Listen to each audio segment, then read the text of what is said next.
Anticipated when they said we were going to be here. I look forward to it. It's definitely a team bonding kind of thing, getting away from your home. Only thing I miss is my bed, but other than that, I enjoy being around the guys and getting back to football. I know it's early. What have you seen going up against a guy like Kyrie Elam, young rookie first round pick? I mean, it's only day two, so we got a lot to build off of, just as far as as a team and as a unit. As far as individual, he's a good player. He was drafted in the first round. Of course, they're going to expect a lot out of him immediately, but I feel like he's up to the task, and I hope we can build off of it. I think something's in my nose. We'll go ahead. Ken taking over as offensive coordinator. What have you noticed in terms of the difference and how much of an adjustment you think there is for? I think it's a lot of things. Actually, similar more than the difference because they were kind of underneath. He was a QB coach, so he kind of kept things predominantly the same as far as terminology and language, just so we didn't have to relearn a lot of the stuff. But I don't really know. I'm not in the quarterback OC room. I'm just doing what I'm told. So I just feel like he's doing a great job.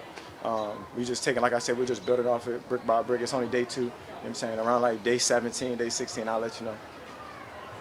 They've always moved you around pretty well in the offense. With Cole being gone, I mean, Cole, you could count on was in the slot all the time, and rightfully so. But I mean, you see moving around maybe even more in different spots. Well, no, I think they're just gonna keep me in one spot the whole time.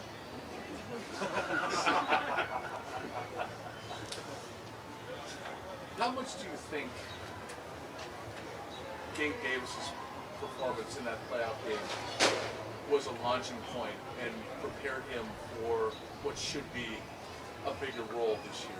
I don't think it was necessarily that game because, as we all knew, especially his first year, we knew he carried himself as a professional. He stacked every day, and everybody on this team not only respected the game but knew he was a talented receiver. It wasn't more so that game because he had the ability before that. You saw it week in and week out, especially as a receiver. You get to see a guy every day.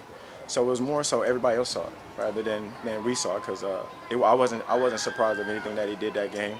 He had a hell of a game, but right now Gabe is having a hell of a career if you consider it for a young guy. I'm saying he stepped in as a young guy, was playing early, and that second year all he did was take the second year jump to me at least, and I wasn't surprised by it at all. I just felt like he was just doing what he had been doing. Just everybody got to see it at a higher level. Have you seen him step up, perhaps even more this offseason coming into this year, or have you? I mean, kind of like when I said earlier, like it's day 2. But as far as my personal relationship with Gabe, I watch him put a lot of time in the off season. I watch him hone in on the things I feel like he felt like was weaknesses, and he kind of took it day by day. You know what I'm saying? It translates now. We all just trying to get on the same page right now. It's more so every league year starts different. This is a brand new team, a lot of new pieces. Some pieces are gone. So as far as starting over again and building that clay. So as far as the individual, Gabe is a hell of a player. He's talented. You know what I'm saying? And, we got a hell of a quarterback. We got some running backs. We got some receivers. But it all goes into not putting the carriage before the horse. You know what I'm saying? Stefon, you've had different coordinators throughout your stops in your career. What is the key to making sure when you have a new coordinator to get everybody on the same page as quick as possible? What has been the common denominators to do that? I guess communication. I would say communication is everything, especially from an OC standpoint. Just trying to convey the message on what kind of offense you want to have, what kind of identity you want to have, and that's something that not only Coach McDermott does, but everybody's echoing. And what kind of identity you want to have, what kind of team you want to have, and you just take it day by day because you don't come out and figure out who you are day 1 and day 2, but you can kind of start laying the foundation on what kind of team you want to be. And they do a great job of bringing in the right kind of players, with that right mindset of not putting the carriage before the horse, putting a lot of time in, and that's what you got to do. In order to be a good team, you got to stack those days. You know what I'm saying, and build that identity. So you just take it one day at a time. There were a couple of times earlier in practice that the offense was struggling a little bit. You seemed to step up and get in the middle of guys and ask them to kind of amp their energy up a little bit. And how have you seen yourself kind of grow into that leadership role since you got here? I mean, I feel like I've been that guy as far as sense of urgency, one play at a time. You know what I'm saying? I echo it to my quarterback. I echo it to everybody. I never want to have a low, and I never want to ride that roller coaster because throughout games and throughout practice, you're gonna have those ebbs and flows of good plays, bad plays, good plays, bad plays. So I kind of try to stay even keel and keep the energy positive, breathe confidence in the guys to the left and to the right of me. So when you're making plays, feel excited about it, be happy about it. You kind of get caught up with just doing your job right. And, especially the twos and the threes, they be like this, I'm just trying not to mess up. So when you do something well, you need to be happy, you need to celebrate. And when you score a touchdown, you need to give me some energy. So as far as like those lows in practice, that's my job. That's part of my job. I feel like as an individual and part of this team, I can't let nobody be dry in a sense. Understanding the sample size is small and obviously a relationship with his brother, what have you seen from James and his skill set and how he could maybe potentially help his team? A lot of similarities. They, as we know, the other four is a hell of a running back in this league. One of the best running backs in my opinion. I used to argue all the time, was he top 3 or top 2? And I used to be like, well, I feel like he's one, he's the best running back, he can do everything. And it's the little that I'll say, I've seen a little bit of it the past couple of days. I saw some in the spring. What they say, the apple don't fall far from the tree. So I think we got a good one. Hopefully, it pans out. But he's done some great things. He's a professional. He looks smooth. He's smooth running back. And hopefully he can add to this offense that we got. You're entering your third year now with Josh. You certainly have good chemistry and rapport. What is the next step, though, in the evolution of your relationship and chemistry on the field? Yeah, I felt like even in the first year, people would say you got to kind of, you need a lot of reps and you need a lot of time. But it's more so you just got to be on the same page with a guy. When it comes down to playing ball, all y'all know Josh Allen is a gamer. You know what I'm saying? He's a football player. So as far as like being a football player out there, being on the same page, it's all communication. And going into the third year, it's about dominating.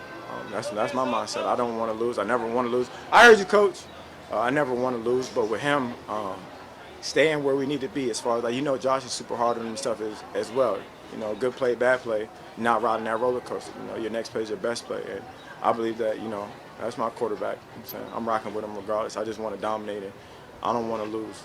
He's become a celebrity in some ways. Yeah. Like he's really grown. He big shit. How have you seen him maintain, still be Josh, while dealing with the experience, the whole Josh experience that surrounds him? I feel like he's the same person. Kind of similar to the Gabe situation. Everybody else get to see. Everybody knows him. But as far as like being that same person, you don't change. He's still the same person. I know that loves to golf, loves to do everything he loves to do. When more people know you, you just got more eyes on you. And he's the same guy. Some people that, they say money doesn't change you. Money makes you more of the person that you already are. So he's the same person. You know what I'm saying? It wasn't the money. It wasn't people knowing him. He's a good guy. He's a goofball. So I know he big shit though. When we first talked to Khalil Shakir, he said he wasn't going to pretend to be cool because he's a big Stefon Diggs fan. And once again, understanding the sample size is smaller. What have you seen from him and how he could potentially be a good player? He's a professional. He's a young guy, so he's trying not to F up. So I'm super hard on those guys just because I see some potential. When I see some potential in those young guys, I just want the best out of them. And you never know how this thing is going to shake out. Guys get injured or guys get tired. You never know when you need those guys to step up. Like earlier, he had to go in after I caught a pass, and having that confidence in those young guys that I can sit him in there and he's not gonna mess up. You know what I'm saying? So he's been doing a good job so far. Knock on wood. So hope this is wood. But I hope he continues to grow and stack those bricks. Young guys gonna be young guys, but you know what I'm saying? I'm pulling for him always. How was your DC event? Oh, it was awesome. I'm trying to build off it. Actually, I had 70 plus black vendors, entrepreneurs, promoting entrepreneurship. This day and age, everybody want to work for themselves. So, trying to give them an avenue to, not only make a difference on my end, but I believe in making a difference is, putting money in people's pocket. I was going to ask you similar. You also had a chance to have a camp for young kids back in your hometown. Yeah. How personally rewarding is that for you to be able to find ways to contribute to your community that way and that other event as well? I think it's part of my responsibility. As far as like having a platform is one, and using it effectively to make a difference or making change is another. So a lot of my initiatives are geared to women and kids. I feel like those are the most impactful. As men, we got to stand on our own 10, kind of got to figure it out. And I always try to be there for the people who might be less fortunate or might just need an opportunity. So using my platform effectively, and those kids, you don't never know. Those kids being close to you might could you know, you might see the next Adrian Peterson, the next star in those kids, and giving them something to do outside of being outside. You know, might be having a little fun, but might be getting in trouble as well. So for me, it's, you know, creating another avenue, creating another, you know, vantage point for people to just to better themselves. You set personal goals, stats, because you had the greatest receiving season in Bill's history 2 years ago. It was all right. You see yourself doing that again? You set the I don't- bar higher? I mean, I had that conversation with Coach Davis when he was there my first year. In my second year, I don't set individual goals because I put a lot of work into my craft. So, and you never know how it's going to shake out. As far as like, it all comes down to opportunity and being ready for the opportunity. And the plays come your way, just make them. You know, setting goals kind of feel like if you fall anything underneath those goals, you didn't do good enough.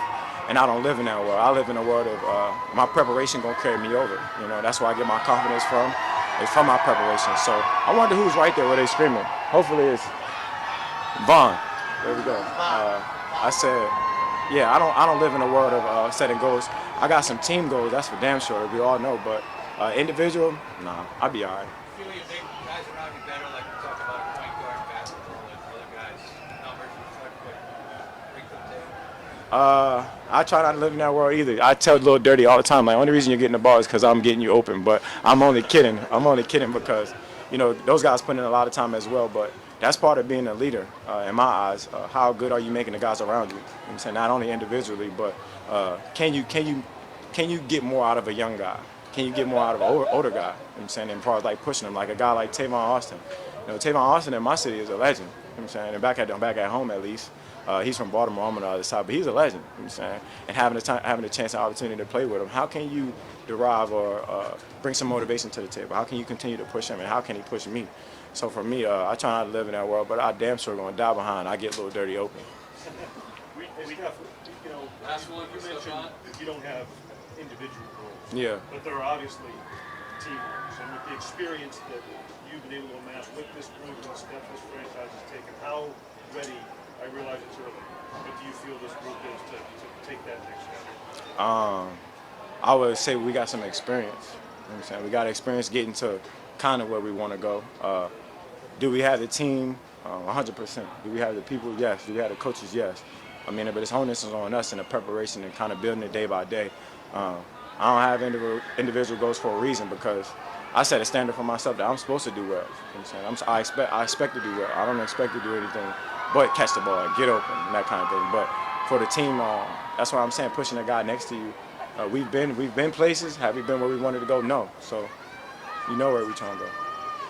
Thanks, boy. Appreciate your time.